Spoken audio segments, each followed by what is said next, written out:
Hello and welcome to WarCrafters.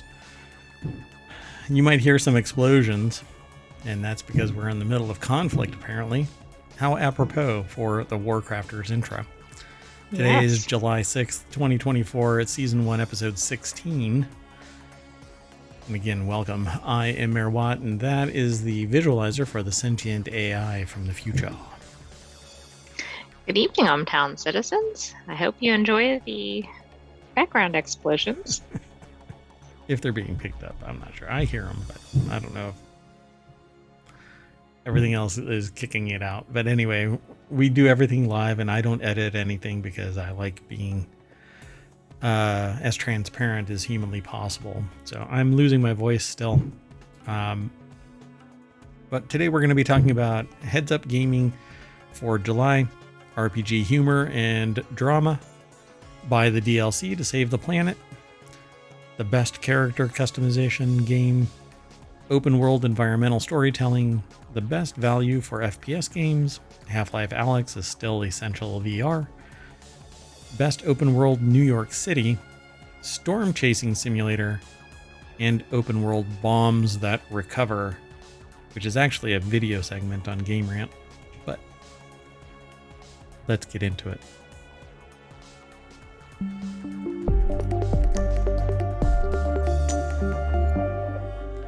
All right, folks, there you go. See all of that up there? That's WarCrafters. It's over at ohmTown.com.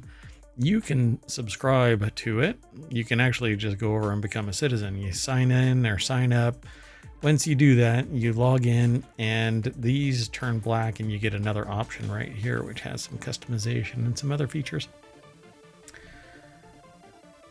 And what I wanted to do, I can no longer do. Doggone it. Anyway, let's get into the show, shall we? We shall. Did I introduce you? I've completely lost. All right. So the I've very been first introduced article. once. Already once. That actually threw me off. The explosions, just all of a sudden. I mean, that's kind of normal. Yeah, be a little distracted by that kind of stuff. Yeah. All right. Anyway, this is your heads up.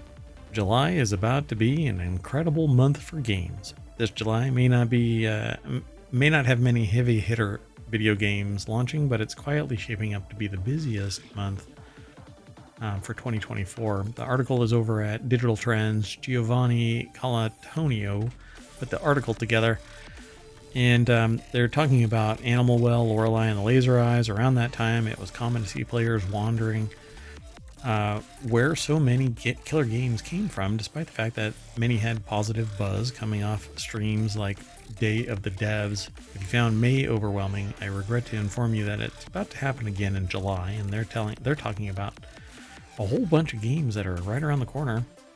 It says there aren't many heavy hitters on the docket. The biggest release is arguably Final Fantasy XIV's Dawn Trail expansion. Not everybody really cares about that kind of stuff, which followed successful updates for Elden Ring and Destiny 2. Elden Ring crushed it. Basically an expansion that's a game within the game. And Destiny 2 expanded its domination, I would say, for that first-person shooter space. Beyond that, even the biggest games may sound relatively niche. The First Descendant is actually pretty good.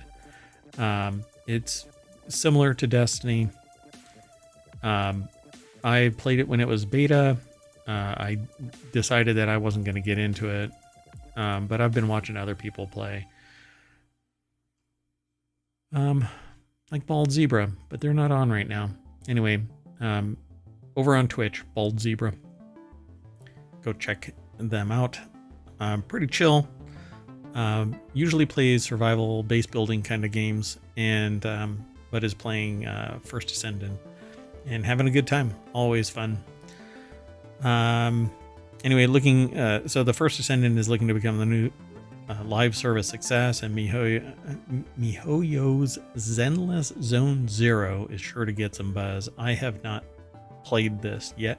I haven't watched anybody play it either, but I've been getting updates regarding it. So it says it's when you start diving deep into the indie scene that you'll start to find some hidden gems. So Devolver will give players a hectic action game with long-awaited Angerfoot in July 11th, which would carry the same high-octane charm as games like Hotline Miami, closely followed by the cozy Flock, colorful action platformer Bow, Path of the Teal Lotus, and Shim, which is about a shadow that has to, some creature that has to hop from shadow to shadow. It's kind of like Frogger, but shadows are the way to get across the road and around your objectives and stuff like that, if I remember that right. So calendar gets especially hectic at that point. July 18th brings both Dungeons of Hinterberg and Flintlock, the Siege of Dawn, two very different games that are set to make a splash on Xbox. While the latter may not be your cup of tea if you don't love Souls-likes, which basically means a lot of corpse walking. You die, you go and recover from a starting location and then pick up whatever it is you dropped. Not what I would look for in a game. Yeah, definitely not something that I go hunting for. So they've gone hands-on with Dungeons of Hinterberg and feel like the Alps-inspired action RPG could be one of 2024's best indies.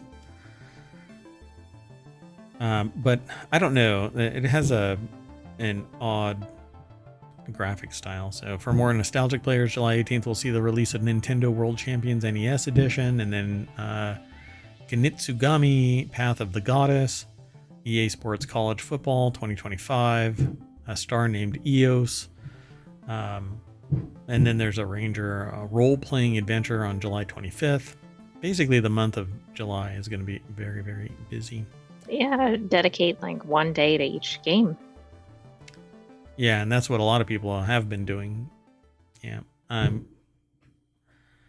find myself just kind of ADHD gaming.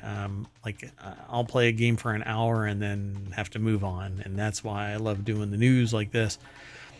There's a really good chance that I'm going to end up doing daily streams from now until the end of the summer of stream, where I just surf ohmTown and talk about the articles. So, but let's keep on going. The next article is over in WarCrafters.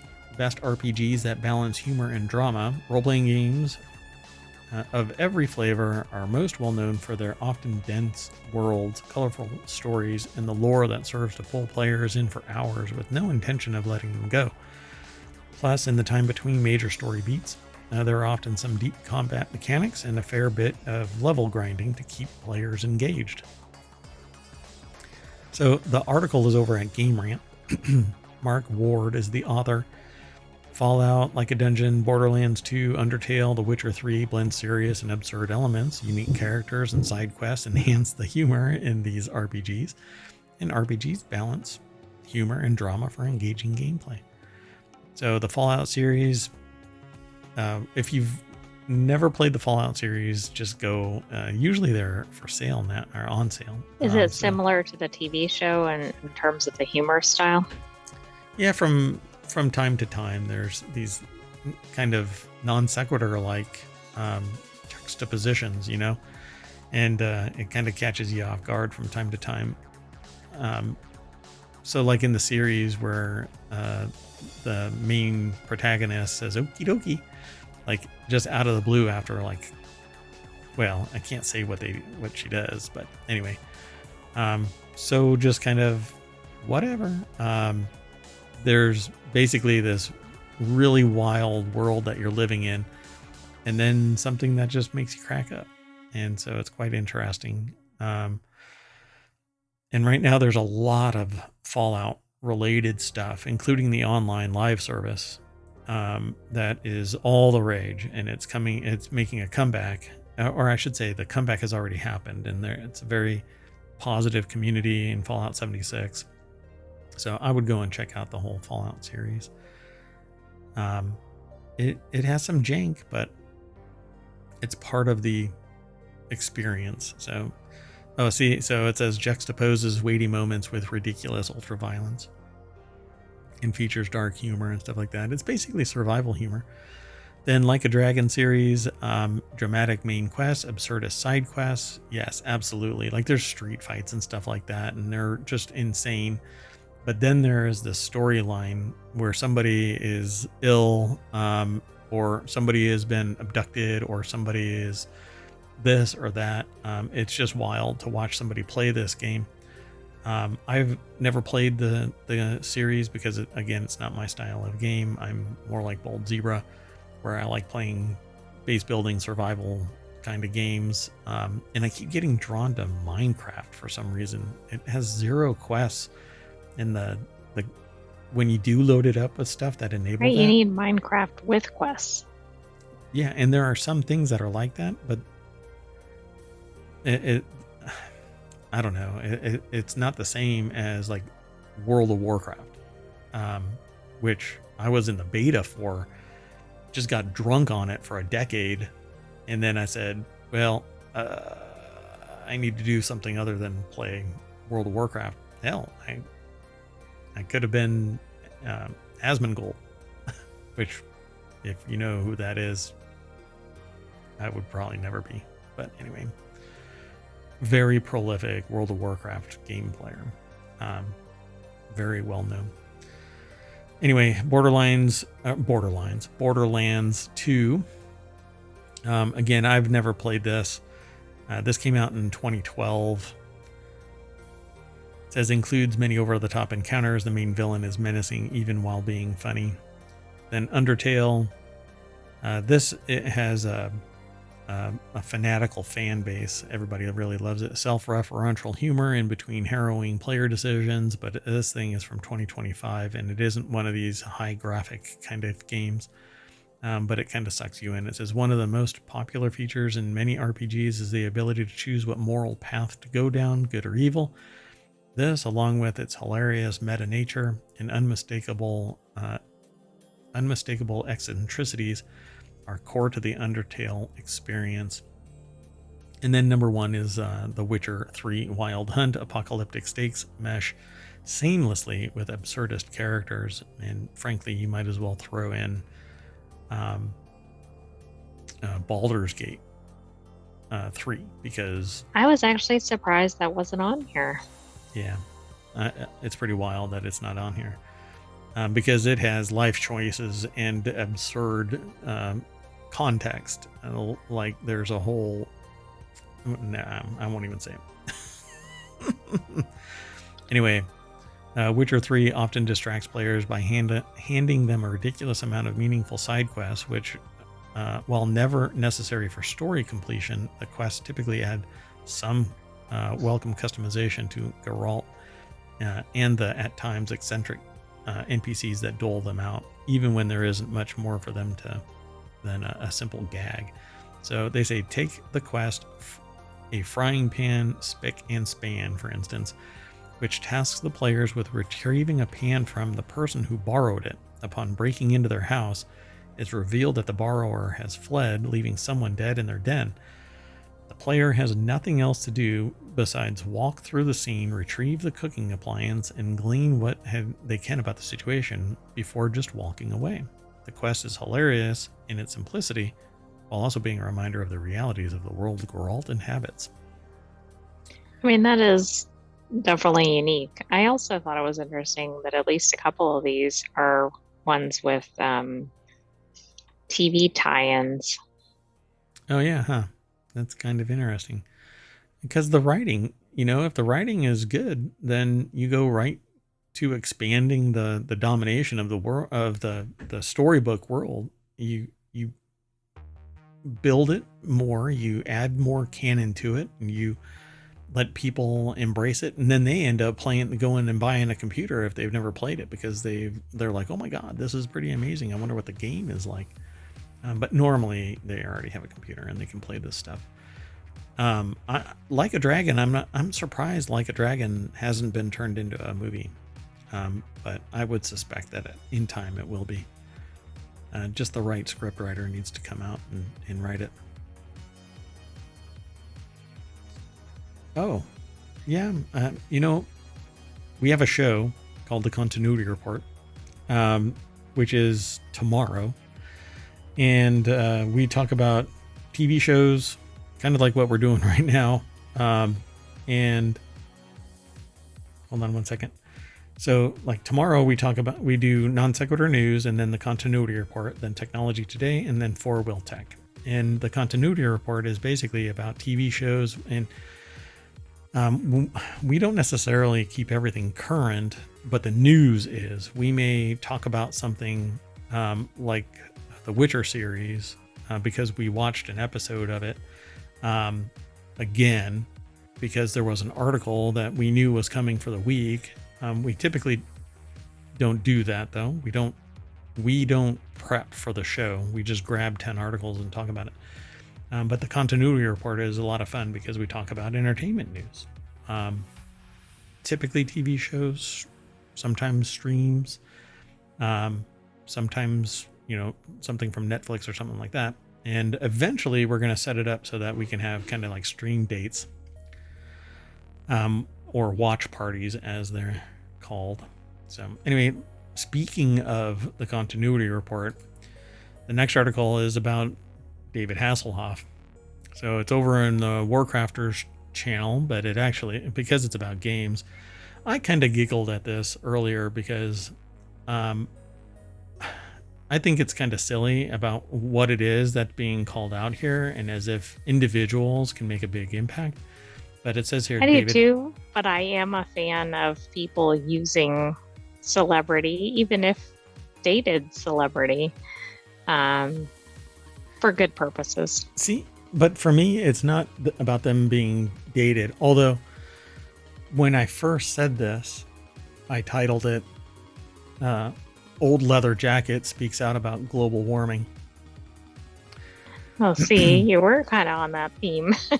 Yeah. And that was featured in yesterday's non sequitur news, correct? Yeah, which was a time machine earlier today. So you didn't really miss it, but you missed it. So go back and check out yesterday's non sequitur news.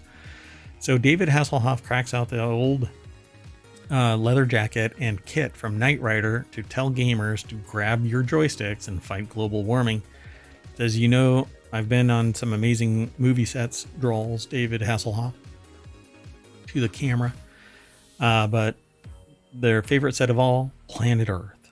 Nailed it, Hoff. Makes you think. Not content with his bit part in the fall of the Berlin Wall, the Baywatch and Knight Rider star now has his sights set on climate change and specifically getting us gamers off our behinds to do something about it. But it's not really getting us off our behinds. Maybe it's putting us on our behinds. It's literally buying DLC. So Rich Stanton over at PCGamer.com put the article together. It says the deck statement, even if an 80s supercar arguing for climate change feels a tad ironic, this article basically made me realize that, well, it didn't make me realize anything because I've been saying this for years and years. I hate the idea that they think that they, being some marketing whatever, is making it out to be like individuals are the cause of climate change, but it's industrialization, extreme industrialization at the global level. That is what's causing climate change. It's not just everyday consumption. It's massive production of so much stuff. I don't know what's going on, but anyway, so Hasselhoff is the face of a new campaign called Make Green Tuesday Moves, or MGTM, a video game climate change alliance, which aims to offer unique DLC on the first Tuesday of every month using various celebrity endorsements. MGTM will see proceeds from the sale of in-game items, which can comprise new and or upcycled DLC goods such as characters, costumes, and objects invested into fully certified sustainability projects by not-for-profit digital platform Planet Play. So, I mean, don't you think even if it is industrial, getting people excited about it can start to move the needle there, because then they start calling for industrial change. Yeah.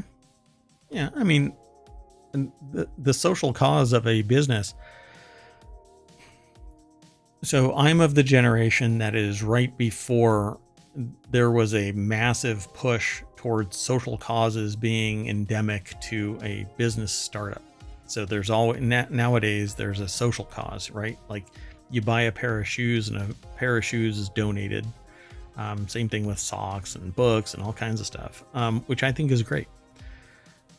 But this is trying to, I don't like to victim blame. And that's how I feel something like get off your butt and buy DLC is victim blaming, because it's not me and it's not the millions of other gamers that are causing this. So while I want everybody to be knowledgeable of stuff like global warming and knowledgeable and care about recycling and waste and concerns about the massive amount of concrete that is off-gassing and stuff like that, there's businesses that are producing stuff that's so minuscule in the grand scheme of things compared to massive production that most people don't even know is happening. So basically telling people to buy DLC just seems kind of absurd to me. But you can go and donate to a good cause. The games involved are casual titles on Google Play Store, like things like Bowling Club, Hunt Royale, Peridot, and Tile Dynasty, which it says doesn't mean much to the author, but in terms of global reach, it's 36 million daily players. So draw attention. That's great. It's wonderful. But the bigger impactors on climate change are not just individuals. There's no way in hell. It isn't just daily driving, it's industrial processes. The causes supported by the campaign include the Hongera project, which helps families in Kenya improve their living conditions by manufacturing and distributing clean cook stoves, and the Wanaka Water Conservation Project in New Zealand. Again, all of this is great. All of it. I think it's a benefit to society and global society in general that everybody becomes knowledgeable of this. But it's still masking the true issue. But I would rather people do this passive activism than be dipshits that go and spray paint Stonehenge. Right, and contribute to the problem. But I do agree with you about the distinction and where the focus is. And I have yet to go down the rabbit hole of putting together all of the pieces that show that it isn't just everyday users of technology, of cars, etc. You know, the average person is not impacting climate. Not in any way, shape, or form is the average person. Even in mass, the bulk of this greenhouse gases issue, climate change in general, not only did it precede the last 4 generations, but the fact that the biggest companies, the biggest offenders, aren't paying one iota of attention to it. That is what the problem is. Anyway, let's keep on moving. The next article, and we'll come back to it because life is not just an on or off switch. All of these issues are perpetual, and sometimes you deal with it for a little while, and then you go, you know what, I need to take a break and cogitate on this, and maybe I can wrap my head around a problem or find some other solution, or come up with some idea that we can talk about it and either meet in the middle, or you can move to my side or I'll move to your side. Somewhere in there we'll find something to talk about. The next article is there over might in the be an WarCrafters argument. I hope not. We're supposed to be talking about gaming, but anyway, the next article is over in the WarCrafter channel, and like it says here, FPS, RTS, RPG gaming discussions and streamcasts and whatnot. That's what we talk about. Third-person shooter games with the best character customization. I've always loved creating a character. In a lot of games like Korean MMOs, you spend hours developing some character and then you never see them because you're in combat and you're not looking at your character. Because it might be a Souls-like and you get killed and have to walk across the screen. Oh, again and again and again. Yep. Third-person shooters are here, are one of the most popular types of games that are out there, but customization of the character isn't usually a top priority for this particular genre. I don't know about that nowadays. Like the First Descendant is a lot of personalization, but not to this level, I'm sure. So character customization is like where your cheekbones are, color of your eyes, and hairstyle, and frosting the tips of it and That's stuff like more that. specific than I was envisioning. Oh my gosh, Korean MMOs like Arcade. Now there's going to be an Arcade 2 supposedly, but I've got a unicorn sitting behind my green screen. Y'all just don't see it, right? Okay. Is it an alicorn? That is not an alicorn. An alicorn is the unicorn's horn. Yes, there was a discussion about what an alicorn is. And I said, everybody is wrong. The only definition that matters is the one that says an alicorn is a unicorn's horn.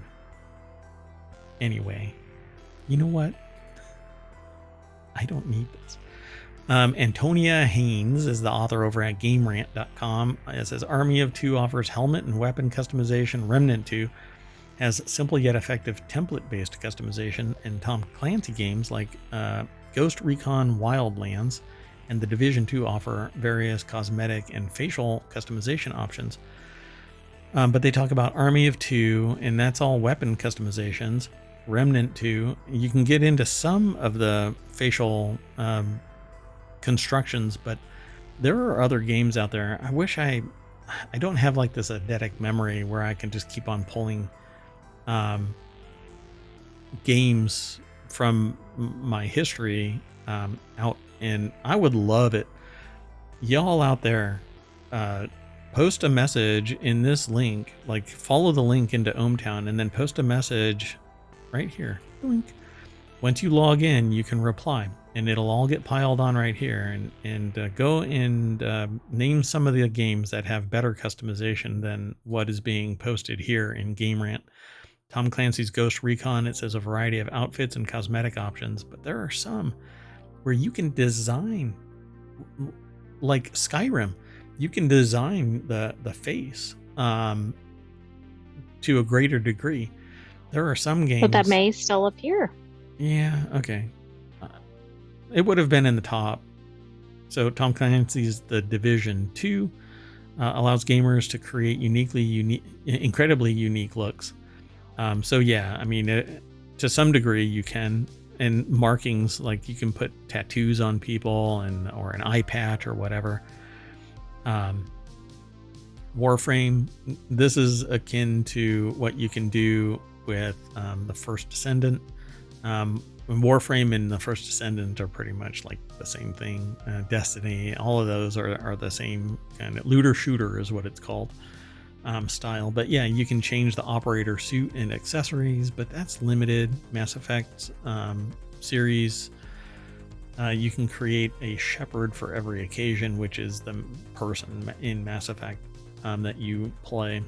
So it says here facial customization, armor customization, choice of gender.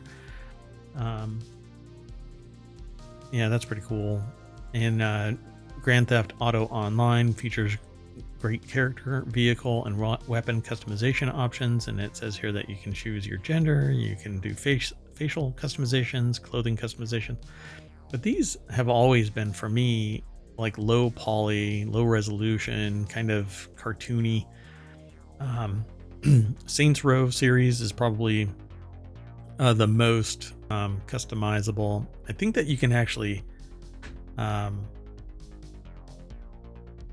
augment what's already there. I think that you can upload stuff, but I'm not sure. It's been a while. So it didn't include any of the Korean MMO style. No, not at all. So hold on. You know what? I'm determined to. So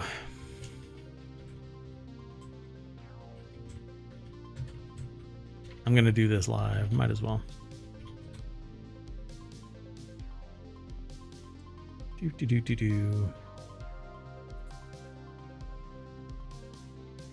So Aeon, Blade and Soul, Guild Wars 2, let's see, Black Desert, yep. Arcade was another one. Let's see here.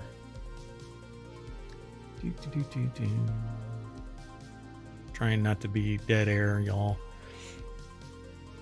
Yeah.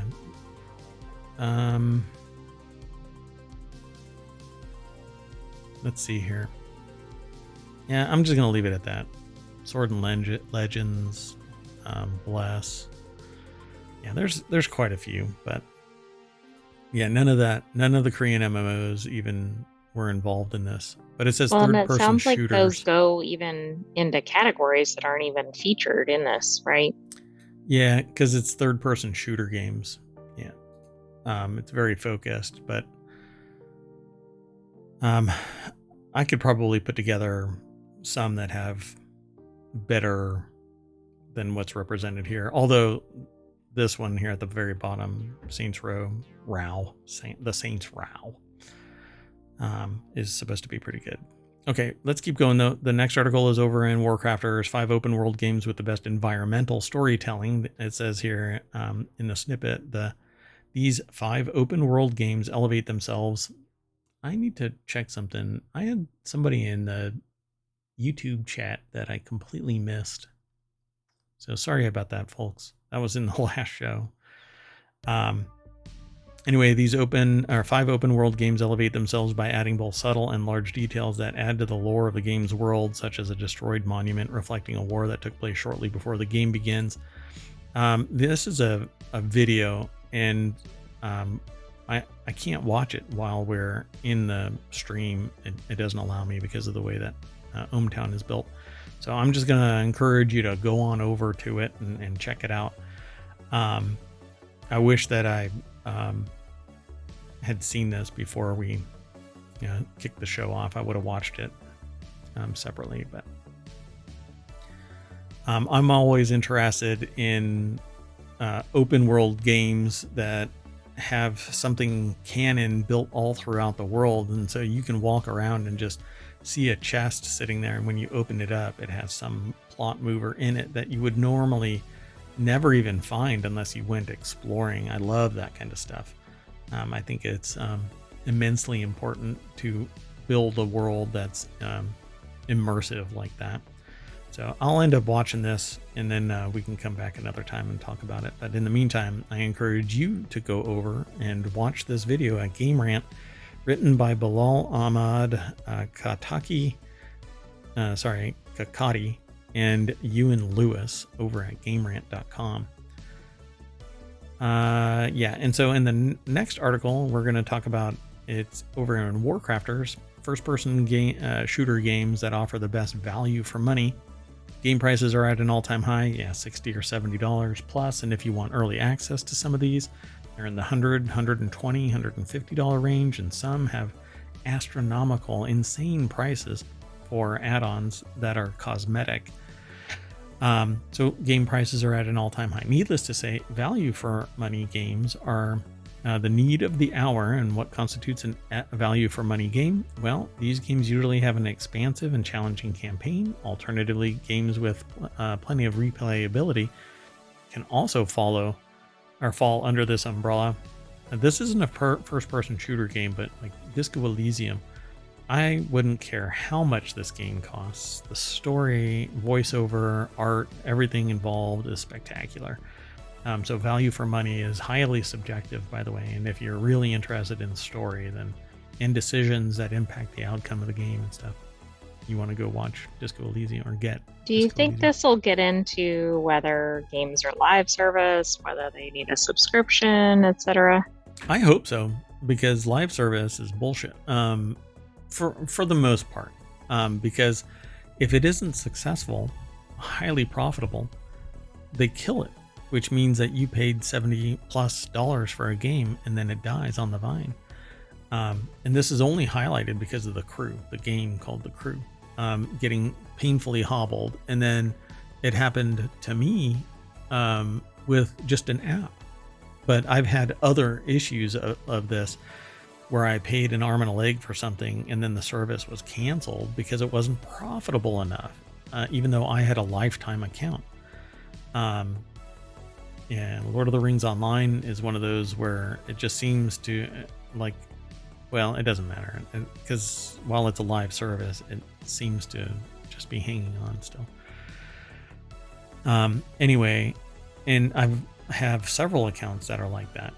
And so it says, although RPGs garner the largest share of value for money titles, some FPS games fit the bill too.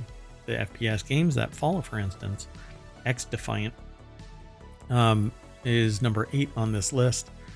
It's free to play, however, players can opt into the game's battle pass to level up weapons quicker and unlock custom skins. The game also has a slurry of game modes that will keep players coming back for more. Most notably, it has a comprehensive gun customization system that lets players tweak every aspect of their loadout, and to do so, players must use the desired weapon in the game to level it up. So you're always basically in-game playing your character. So X-Defiant is actually a lot of fun. It came out, it's an Ubisoft game, so you may not like Ubisoft because of the pronunciation of their name, for crying out loud. Is it Ubisoft or Ubisoft? Nobody knows. Nobody knows. It's Schrodinger's cat of a company name. Far Cry 6 is another one where it's customization. Open world game offers a good bang for a buck. Far Cry 6 is no different. The game is set in a fictional Caribbean island of Yara, and there's actually this, it's a lot of fun to watch people play. It's not my style of game, but the plot revolves around Danny sailing for greener pastures. As the island is under a dictator's clutches, during the escape, Danny comes into contact with a rebel group called Libertad, which kicks off a chaotic chain of events. So it lets players explore a massive open world freely and kits them with a number of unique and powerful weapons, sprawling from AR, shotgun, sniper rifles, franchise first, Supremos. Supremos are incredibly powerful weapons that can take the form of a rocket launcher with homing missiles or a powerful revolver that can shoot through walls. Borderlands 3. So it says, additionally, weapons are of different rarity too, and can be common, unique, legendary. Players can swap out different elements of the weapon, including the barrel mod, sights, undergrip, and much more. There are games like this in VR as well. So like Arizona Sunshine, and a bunch of other games. But then there's number 5 here, Metro Exodus. I don't know if I want to go through all of these, but these kind of articles they encourage a show all by themselves so that you can dig deeper. Well, they could be a whole show, right? I mean, especially if it's one on topics that you like. Yep. So playing the previous games in the series is recommended. They're talking about Metro Exodus. However, players can get up to speed by reading a guide explaining the franchise's story. Although Exodus's campaign isn't super lengthy, it does have massive explorable areas with incredibly scenic views. So, the open world kind of space is amazing, and if it's done right, then they can keep on adding onto it. The only problem is when the story sucks. It says it's also rare among a breed of FPS games with a brilliant story, because first-person shooter isn't necessarily all brilliant story writing, because they want big explosions and deaths. Right, it's all about the weapons. Yep. And then RoboQuest. This came out November 2023. I've never played this. It says, with any roguelike, players can unlock more guns and abilities as they progress through different runs, making it a game worth revisiting. Speaking of which, the game has a ton of guns, the likes of which include massive weapons like the shock cannon and the fire launcher, to unique ARs like the windmill. So players can choose from a handful of robot classes. This includes Ranger, Recon, Guardian, and more, and that's because you are a robot. So it's kind of cartoony, animated, anime style. which is a little odd to me for a first-person shooter, but Yeah, as long as you're, there for it, then it's not that big a deal, I suppose, right? I don't know. Some people like realism. Other people have no problem detaching from reality.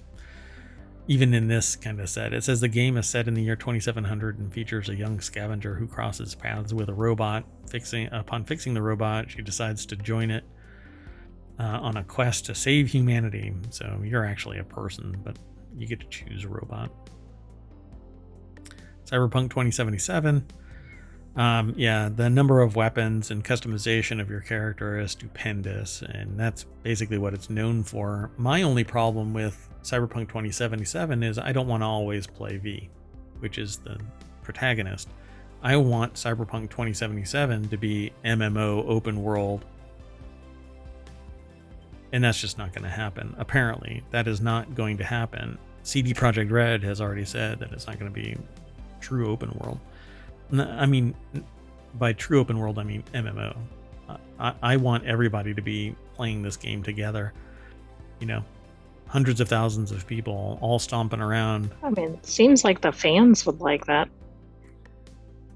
Considering how many people you can actually have. How do I want to say this? If you want truly immersive, you have all of these people doing jobs and living their life like a Sims world, but in Cyberpunk. I mean, it would be an amazing world to live in. You could be driving down the street and somebody is doing some quest. The problem is that everybody is doing the same kind of quests, right? So nobody's just selling something. Nobody's just buying something. Nobody's just driving their car around. Everybody is on some quest line. But I think a sim world set in Cyberpunk 2077 as a first-person shooter type of experience, I think would be spectacular. You heard it here first. Yep. Titanfall 2. I keep getting invited to play Titanfall 2. I don't know. In it, players take on the role of Jack Cooper, who is a rifleman for the Frontier Militia. As Jack, players will have to stop IMC and the Interstellar Manufacturing Corporation from using a super weapon to destroy the militia base. Or is it Melita? I don't remember this. Anyway, although campaign is quite short, it's extremely fun and addictive, which is in part due to the game's excellent movement mechanics. But I think it's militia because it's the Frontier Militia. Yeah. Yeah, I've played it, but just not really into it. Then there's Apex Legends. That's number 1 on the list. Mastering the single legend can take a while, and players will have to try out different heroes and their abilities to see which one fits their playstyle. The game has a healthy pool of maps in rotation, ensuring players have plenty of variety. In addition, Respawn routinely comes up with events and other seasonal content. That's the company, Respawn Entertainment. Anyway, fans of the FPS genre, first-person shooter genre, will find a lot to like about Apex Legends. It's a free-to-play hero shooter. It's currently in its 21st season. Unsurprisingly, the game has evolved a lot over the years, and Respawn has introduced a number of new legends with unique and powerful abilities. Ta-da! So, replayability and that one does sound like a good deal. Is pretty fun. And just to be straight, the next statement that I'm going to make is completely different than what the title of this game is. So, 8 FPS games that offer the best value for money. Again, if you have other recommendations for this, post them right here. The link is in the show notes. Oh God, I did it again. I'm kind of a goober about this. So !WC will pull up all of the show notes for today's articles. If you hit !show notes, that'll pull up the commands that you use to extract the show notes from ohmTown. And if you hit !pod, that'll give you a link to the podcasts. The YouTube videos, you can go over to youtube.com/ohmTown, and this will be posted both as live, because we stream to Twitch and YouTube at the same time, and then later on, I'll have it posted separately in a playlist, because YouTube doesn't allow me to just attach that live video into the live or into my standard playlists. I have to edit something, which I don't do. I don't like editing because it makes it look like I'm changing something, and I like complete transparency. Anyway, I'll be transferring this stream from Twitch over to YouTube, and then activating it and deactivating the live, because it doesn't keep show notes in the live stream anyway. It's just nutty. At any rate, let's keep going, because what I was going to say about this is, don't just stick to first-person shooter games for value for money.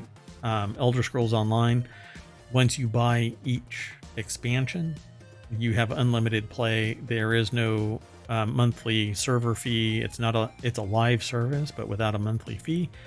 You can get cosmetics and stuff like that transform your character. Those cost money. But if you're there just for hanging out with your friends or whatever, and you don't really care about cosmetics, then it's one and done. And you can go everywhere and there's usually deals on Steam. So yeah, go do that. I think it's a great deal. Anyway, let's keep going. The next article is over in Non-Sequitur News. At just over $20, Half-Life Alyx is essential playing for VR headset owners. This sounds like another value for money. It is. I think that it's important. Everything is getting more and more expensive. If you're into VR, Half-Life and you don't have Half-Life Alyx, I don't know what headset you got or who's suggesting what you should buy. But Half-Life Alyx is very immersive. It's a lot of fun. Valve's unique return to the world of Half-Life is 66% off, and definitely worth picking up before the sale ends on July 11th. That's when a big summer sale is ending, so you got 5 days. Antonio G. Di Benedetto is the author of this over at TheVerge.com. And while they'll talk about it, I can just tell you that my experience with Half-Life Alyx has been a blast. I've played it several times. Most notably, you take control of your character. It says you take control of her through her own eyes, since Half-Life Alyx is solely designed around VR and requires you to own a compatible headset. I feel weird saying you take control of her. Valve's latest Half-Life entry is exclusive to VR headsets, and it's a must-play if you have the hardware. So, like the Pico 4 and the Valve Index are compatible. There are others. Basically, once you are embedded in this VR world, it's very immersive. It may set your computer on fire if you put it on extreme graphics. But the more realistic you make it, the better off you'll have. In terms of fun and immersion. You have these special gloves that allow you to do certain things with gadgets. Like you can pick stuff up and throw them, and it shows you your health. So it says, do you think this would be fun even if you hadn't played Half-Life 2? You can play Half-Life Alyx because it's basically a game in a bottle. Like, right. There's pre-stuff and post-stuff in the world of Half-Life, but Half-Life Alyx is your character post the abduction of your dad, and you go off on a mission to get dad. It's kind of on rails, so there is no real open world anything. You know, you keep moving forward, and as long as you keep following the thing, you'll progress in the story. But it is a blast to play, and it's definitely something that will encourage you to get over your VR sickness if you have it, because you have plenty of excuse. Oh, there's a monster, it's making me sick, it's gross, there's a lot of stuff, like there's gore and whatnot. So you can always use that as an excuse to take your headset off, recover a little bit, and then put it back on and get back into it, because it's really immersive and a lot of fun. I've never had a bad time playing it. So it says also for any of you PlayStation VR 2 headset owners looking forward to Sony's PC adapter that's due out August 7th, you might want to look at Half-Life Alyx at that excellent price for safekeeping until then.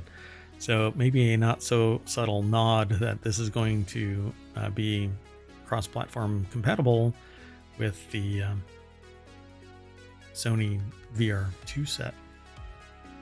Wink, wink. Not from me. That's Antonio G. Di Benedetto possibly saying something that they shouldn't be saying. I don't know if it's true or not.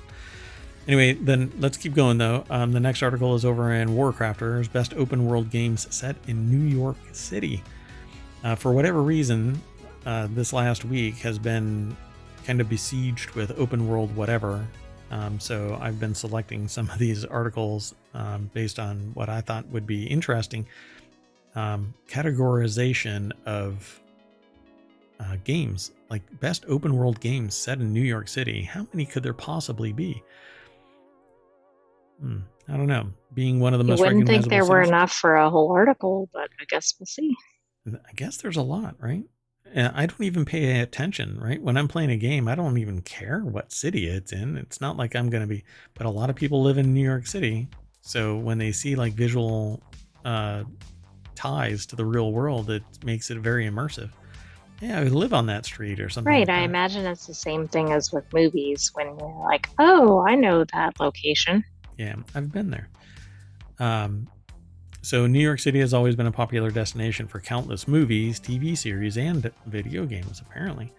However, not every game set in New York City has depicted the city that never sleeps equally, allowing for free navigation and exploration of the surroundings. Some of the most well-known games in New York City, like Max Payne, Crysis 2, or Fahrenheit Indigo Prophecy, while capturing the vibe and atmosphere of the Big Apple, offer linear missions with little to no freedom to enjoy the city and spend time in it. But this article over at Game Rant by Vlad Mazanko basically is saying, hey, there's some open world games out there. I knew Spider-Man was going to be in it, but interesting.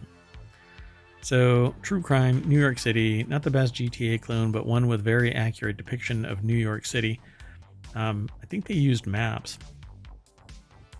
So the District Manhattan represented in the game is so authentic that players are able to explore the in-game world with real-world GPS. On top of that, many surrounding buildings are accessible in the game, although the most famous landmarks, such as the Empire State Building, Waldorf Astoria Hotel, and United Nations buildings, St. Patrick's Cathedral, Rockefeller Center, and the Chrysler Building, cannot be entered. Well, you can actually get banned from the Rockefeller Center by being a Girl Scout. Anyway, too soon. It's always too soon.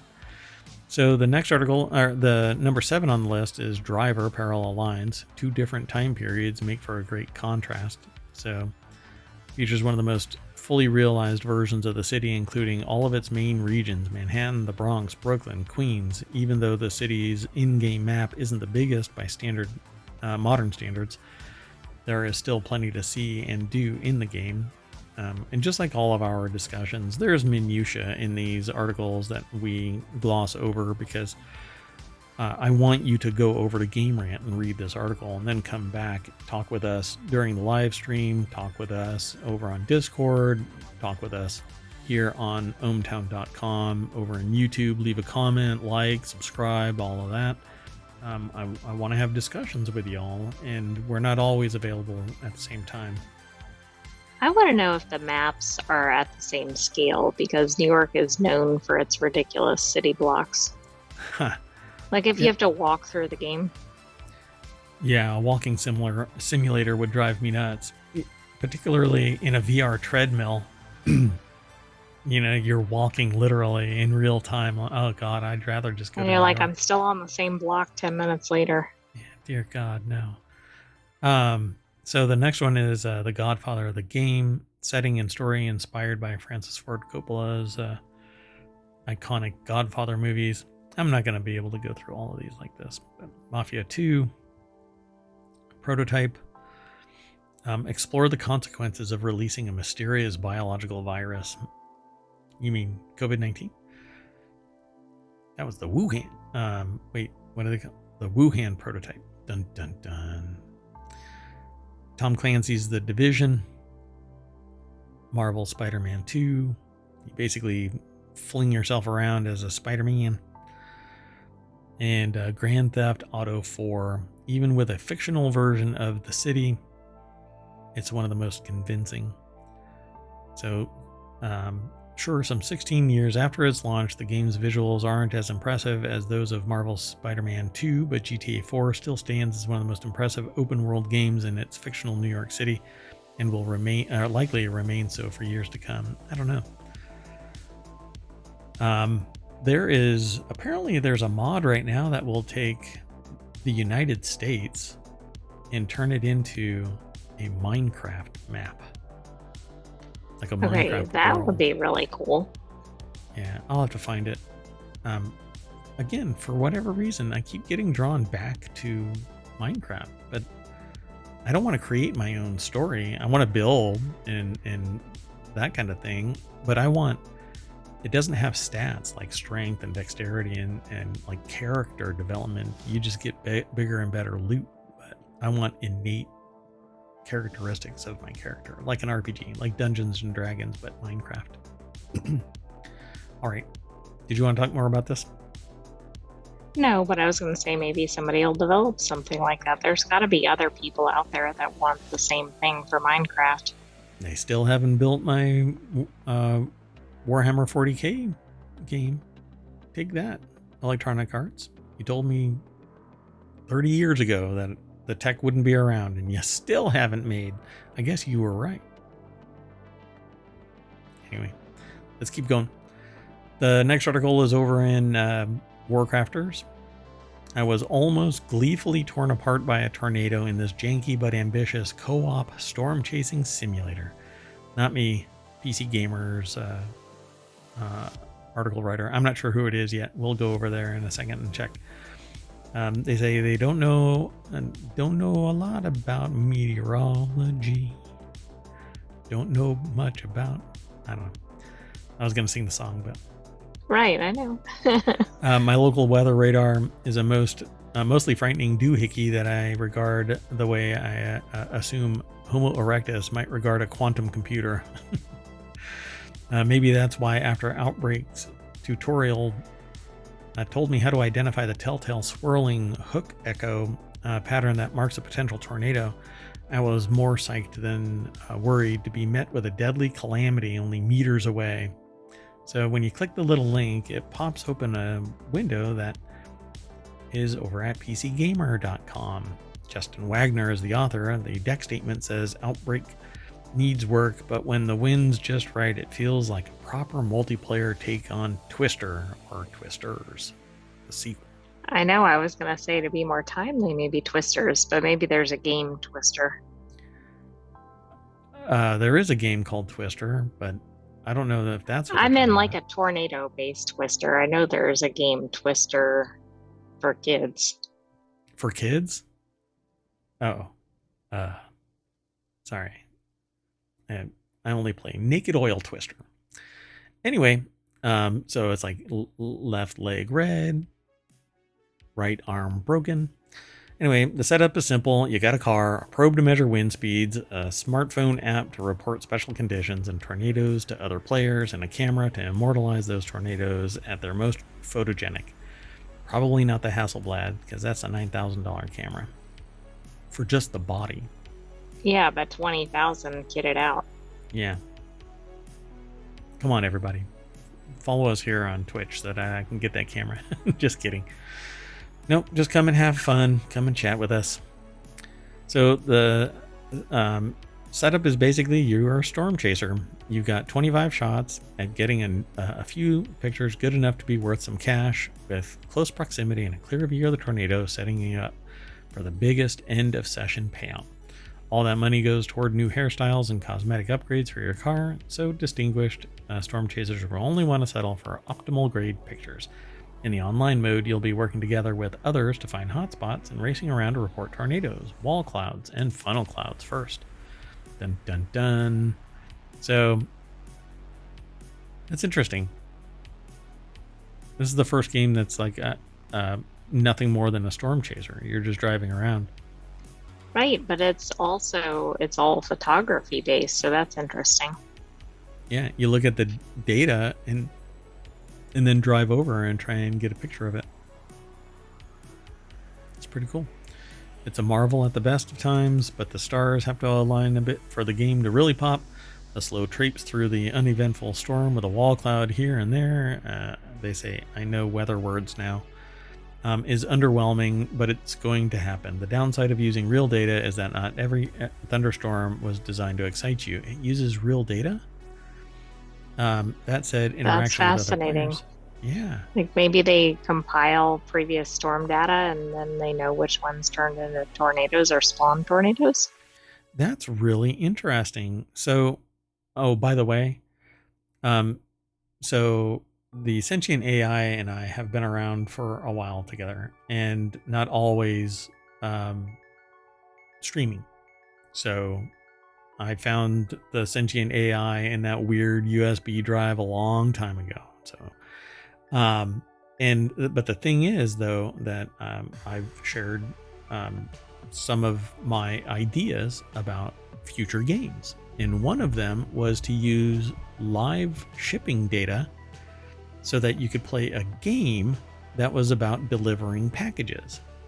And crossing the barrier between real live data and synthetic data would benefit even something like UPS, or take all of it, yeah, FedEx, UPS, USPS, but delivery services that a person may be more irrational about their delivery mechanisms, their delivery processes, to get the job done faster, more efficient, more effective, right? There's actually a game that's out there that's using live shipping data now, but I can't Oh, remember what it wow. is. I'll have to look to see I didn't know if I that. can find it again. But it would not be beyond, the realm of reality to have a game that uses real live data to influence the mechanics of the game. The only problem is that it's boring as hell. Most of the time, you're driving around getting rained on and people honking your horn because you're pulling over on a 65 mile per hour freeway so that you can sit there and look at a cloud wall. Right. So it says those matchmaking woes, long queues, struggles to find players, games failing to start are particularly unfortunate because while the game does have an offline mode, it doesn't compare to the emergent social experience of coordinating with other storm chasers trying to get ahead of the pack and report big disasters first. Outbreak seems to agree, as you get no in-game currency for playing offline. Yeah, it's kind of stacking the deck. So apparently, it says, still, it might take a little more time for Outbreak to become the storm chasing sim of your dreams, and there's plenty on the way as laid out on the game's Kickstarter page. From new cosmetics and vehicles to fully simulated recreations of historic disasters like El Reno and the 2011 Tuscaloosa Birmingham tornado, while there are other games catering to this niche like Tornado Search and Rescue, Storm Chasers, they don't, to the author's eye, aspire to the same degree of simulated fidelity as Outbreak. Yeah, I mean, if it's using real weather data, I think that is pretty This was brilliant. also kickstarted, which is interesting. Yeah, it might actually still be active. I don't know. I'll have to follow it. Or better yet, y'all out there can follow it.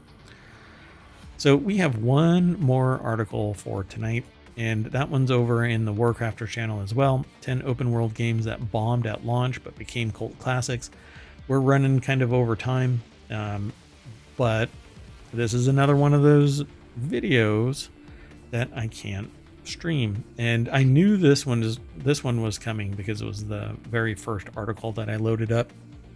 And so they talk about certain games where they flopped at launch but grew in popularity later on. And one of those games is No Man's Sky, which 12 years ago when it launched, basically fell on its face. And everybody basically said, oh, I hate this game now. I'm never going to blah, blah, blah. But 12 years later, this game is still crushing it. developing new expansions and releasing them for free. There isn't anything to buy in this game. I don't know how they're doing it. They must have invested in like Bitcoin or something, and have been going non-stop off of those funds since. It's a fun, absolutely stunning game. You can up the resolution and quality of the graphics. You can play it in VR. It has expansions after expansions. It has seasons where you can do certain daily things. It's just an amazing game. And they talk about others, but I won't be able to go into all of them because I can't go through this like item by item. I do have a way to watch it. I can't get to them directly. Yeah. It's because we're air gapped. So anyway, so go and check this out and then come on back, and you can always make a post here in ohmTown.com. We can't do this kind of stuff on Twitch because we aren't all together at the same time chatting, because some people are going to be over on YouTube, some people are going to be watching it later, some people are going to be listening via the podcast. But I really like doing this stuff live. So if you are on YouTube or you're on Twitch, the chat in Twitch actually goes over to YouTube, but not the other way around, if I recall correctly. So I know that, oh no. Yeah, it's broken. So I have to connect ohmTown to YouTube. So at any rate, go and check out this video. And then report back what you find interesting about these open world games that flopped at launch but grew in popularity later on. There's quite a few in here. Well, there's 10. Duh, it's in the title. But we can talk about it at another time. And I'm more interested in just kind of leading you into some article when situations like this occur. So what we're going to do is we're going to load up and enter a whole new open world. And once the load screen is done, we'll end up back at the WarCrafters front page. That's amazing how that works. Look at that. Pinwheeled for a little bit and then load it up. Yeah, it's pretty cool, huh? Yeah, I worked really hard. Anyway, that's it for today's WarCrafters. Dun dun dun. I am Mayor Watt, and that is the Sentient AI's visualizer. You want to say good night? Good night, ohmTown citizens. Thanks for joining us for WarCrafters. We'll have another episode of that next week, but be back tomorrow for non-sequitur news and 3 of our weeklies. Yep, the continuity report, technology today, and 4-wheel tech. See you in a little bit. Bye-bye.